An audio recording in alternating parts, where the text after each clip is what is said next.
Guys, welcome to my channel. This is my channel Jai Maa Sheetla देवी। कैसे हैं आप सब?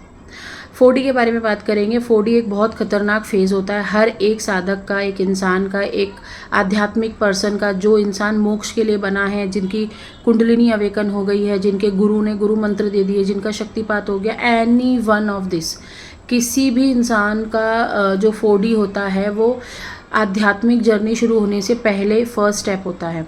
3D में से निकलने के बाद आप 4D में आते हो। 4D में क्या होता है, आपको बहुत ज़्यादा संतुलन बना के रखना होता है। अगर आपने इसमें एक भी डिसीजन गलत ले लिया, आप भटक जाओगे। आपने देखा होगा कि बहुत सारे बच्चे जो होते हैं दरबार भटकते हैं, गुरुओं का निरादर करते हैं, गुरुओं की कृपाओं को गालियाँ देते हैं, गुरुओं को गालियाँ देते हैं, शक्तियों को गालियाँ देते हैं, फ़ोटो वगैरह उठा के फेंक देते हैं। ये उनका 4D वाला फेस होता है, जब वो बहुत ही ज़्यादा गंदा बिहेव करते हैं। वो साधना भी कर रहे हैं और साथ ही साथ अपने घर में औरतों को मार रहे हैं, गालियाँ बक रहे हैं। ये उनका 4D वाला फेस है। ये बंदे कभी भी अपने 4D से 5D में नहीं जा पाए हैं। ये 3D और 4D में ही अटके हुए हैं, तो ये 5 में जा ही नहीं पाते हैं। लेकिन बीच बीच में फिर भी ईश्वर इनको एक एक मौका देता है कि ये 5D में पैर रख पाएँ, बट ये फिर से अगेन गलती करते हैं, वापस ये 3D में जंप कर लेते हैं। जो भी इंसान 5D 6D तक पहुंचा है, ये मत समझना कि वापस आप 3D में नहीं आ सकते हो। एक छोटी सी गलती आपको वापस से 3D में फेंक देगी और वापस आपको 4D के फेस को हैंडल करना पड़ेगा। 4D में होता क्या क्या है, 4D में आपका जो पूरा समय है वो पूरा डार्क हो जाता है। डार्क होने का मतलब होता है अंधकार हो जाना। आपको प्रमोशन, आपकी नौकरी, आपके रिश्ते, आपका खानदान, आपका शरीर, आपकी हेल्थ, आपका चेहरा, ये सब कुछ आप धीरे धीरे खोने लग जाते हो।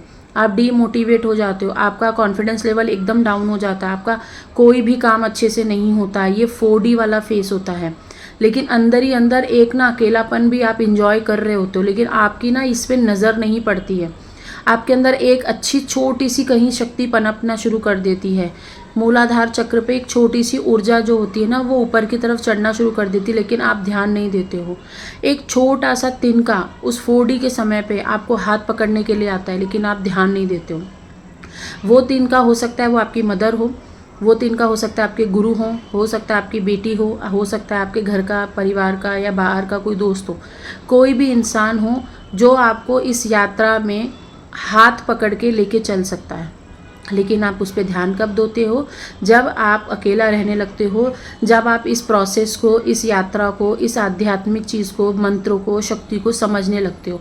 जो भी इंसान, आज से मैं ये चीज़ बोल दे रही हूँ, जो भी इंसान नहीं समझ पा रहे हैं कि भाई हम इस आध्यात्मिक जर्नी में आ चुके हैं, इस वीडियो को कान खोल के सुन लो, इस चैनल को सब्सक्राइब कर लो। इस पे आपसे ही रिलेटेड, आध्यात्मिक चीज़ों से रिलेटेड ही चीज़ें बताई जाती हैं, और ये 100 आने सच होती हैं कि एक आध्यात्मिक व्यक्ति के साथ कौन से फेसेस चलते रहते हैं। 4D का जो फेज़ होता है ना, इसमें आपकी नौकरी तक ख़त्म कर दी जाती है। आपके डाइवोर्स हो जाएंगे, या आपकी शादी होने वाली होगी वो टूट जाएगी, या अगर है भी शादी, अगर आपकी वाइफ और हस्बैंड बहुत अच्छे तो टॉलरेट कर सकते हैं, तो आप उनके साथ अच्छा बिहेव नहीं करते हो। आप दुनिया भर का डिप्रेशन, एंजाइटी, आपको रोना बहुत आएगा, आपके हाथ पैर कांपेंगे, आपको पैनिक अटैक बहुत ज़्यादा होगा, आपको घबराहट बहुत ज़्यादा होगी। ऐसे में बहुत लोगों के दिल भी टूट जाते हैं, एक्सीडेंट्स हो जाते हैं, बहुत सारी ऐसी ट्रॉमा वाली चीज़ें होती हैं जिससे इंसान और ज़्यादा टूट जाता है।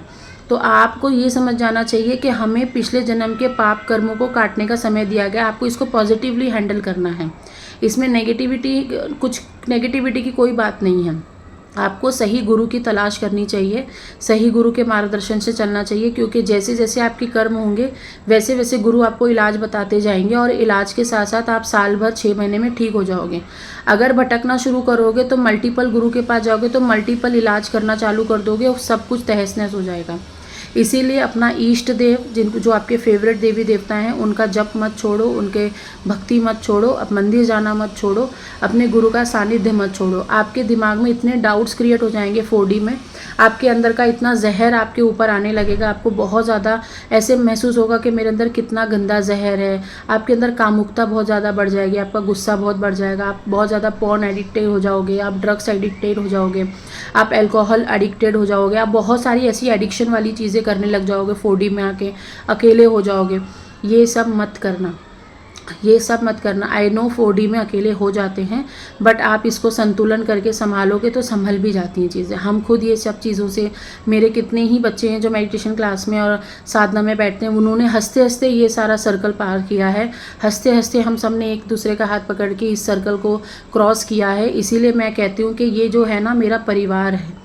सबने परिवार की तरह हाथ पकड़ के 4D 5D 3D सब कुछ क्रॉस करते हुए सारे बच्चे आगे बढ़ रहे हैं, क्योंकि मुझे पता है बिना सपोर्ट के कुछ भी हासिल नहीं कर पाओगे आज।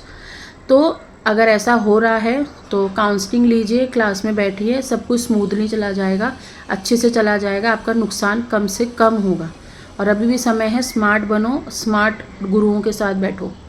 जय माता दी।